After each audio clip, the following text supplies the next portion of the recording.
Who remembers the situation when after one of your trainings or workshops you made a decision to improve your skills and finally you gave up just because you didn't know how to manage it?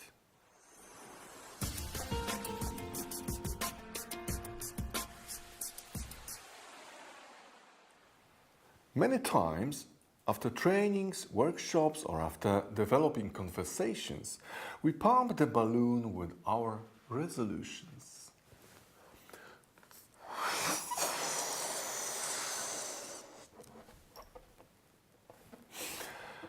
When everyday reality comes, it is very easy to forget about our balloon full of resolutions. We don't know when our balloon flies away. It is much better when we prepare a list of resolutions. First, start to talk with my direct reports. Second, make an order with my files. Improve my sales skills, etc., etc. But again, what happens next is similar well-known story. A lot of tasks, people, expectations, doesn't matter what, but at once, now, for today, and you have to make a space for all of that mess.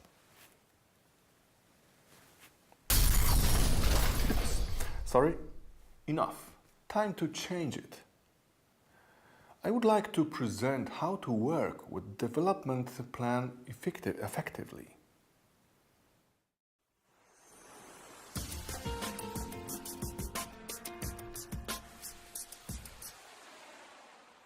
What kind of mistakes we usually make?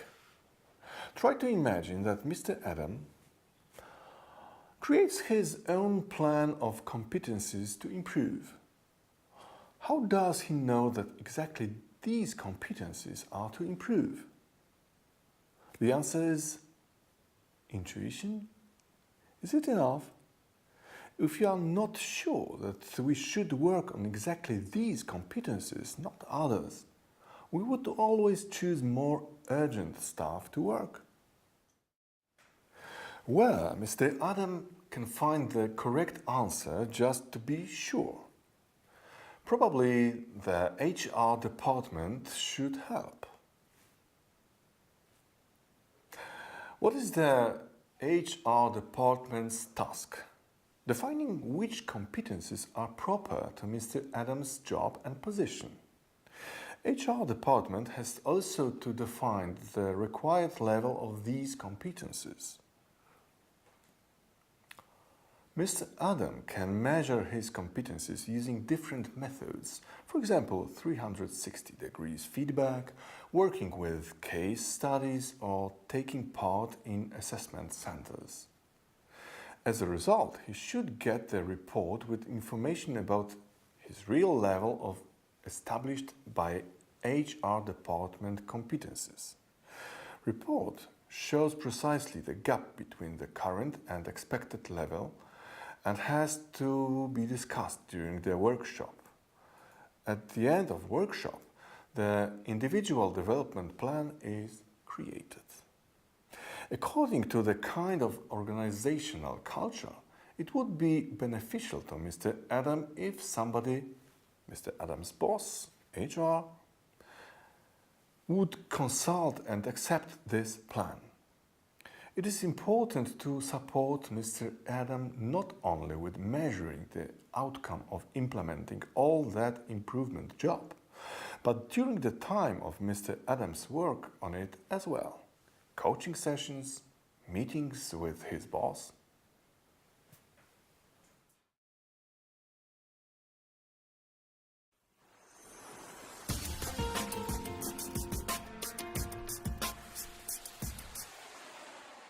We could ask, is the workshop necessary? Maybe it would be better to give Mr. Adam time and space to analyze his report and prepare the IDP on his own. It is not the best solution because of few reasons. First, information in the report is structured and related in a certain way, So it is important to understand how to read it. Secondly, handling with own assessment result without support of experienced expert is often connected with anxiety and fear about the possible consequences. Thirdly, the possibility of consulting, asking questions, receiving feedback or be inspired by expert or other people is more effective than working on development on your own. That is why the workshop is a very important element of the process of assessing and developing competencies. In my opinion, the most effective would be 2 days of workshop. First day would be dedicated to reminding about goals of assessment, reminding about main assumptions and goals of giving and receiving feedback, explaining how the results were generated by the system, what is the algorithm, explaining how to read report and its elements. Those elements could be presented at the group forum. Dealing with anxious doubts, this should be done in the form of individual conversations between consultant and participant. Analyzing own report. The second day would be dedicated to choosing 3 or 4 competencies to develop. How to do this?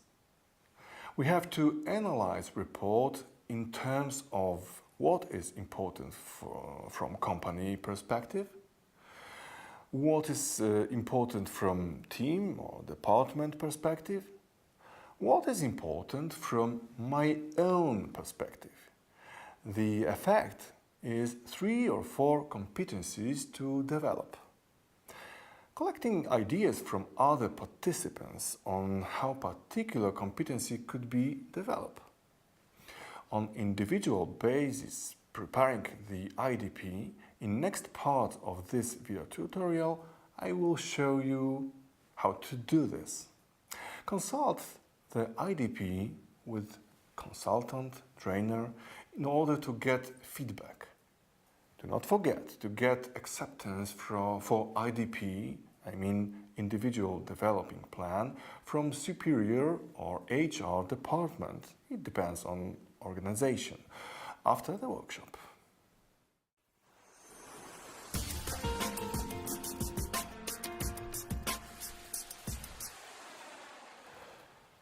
What elements individual development plan should include?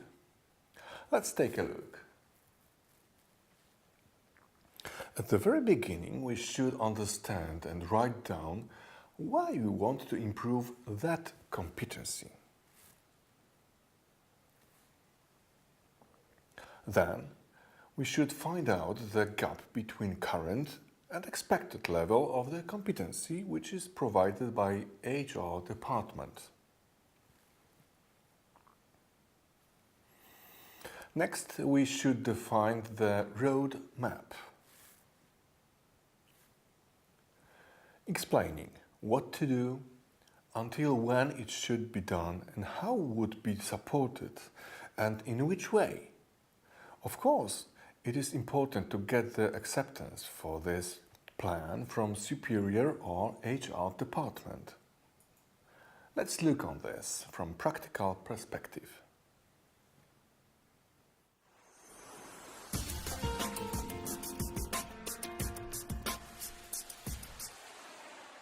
Let's have a look at the example. Competency diagnosis shows that Mr. Adam needs to improve his sales score level.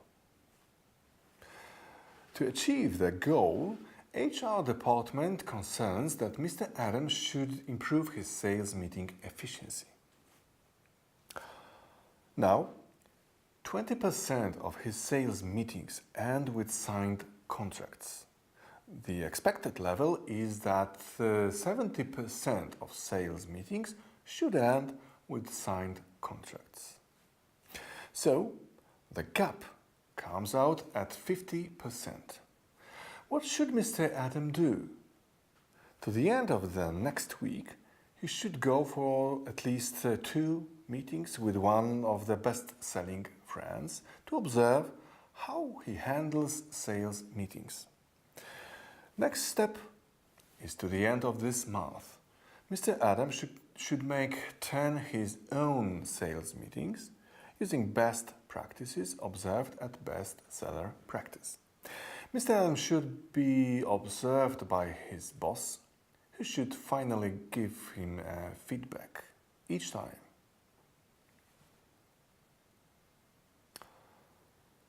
Following this plan, Mr. Adam should achieve the expected level on July 31st. So, now we know how to build and implement individual development plans. I'd like to invite you to watch other video tutorials.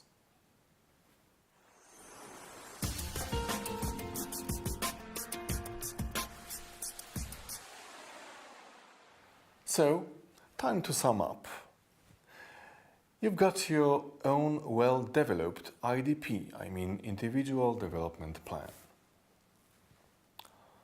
Let's see what are benefits for you. 1. You build your own IDP on precise and clear information from others. 2. You work on competencies which are important both for you and your company. You increase possibility to implement the IDP because you are working on most crucial ones. 4. In order to develop competencies, you define crucial tasks together with deadlines. You are smart. 5. You improve your IDP with other participants, consultants, support. As you can see, Mr. Adam is happy. I'm sure you will also enjoy building your individual development plan with us. To learn more, please watch our other video tutorials. Thank you for now.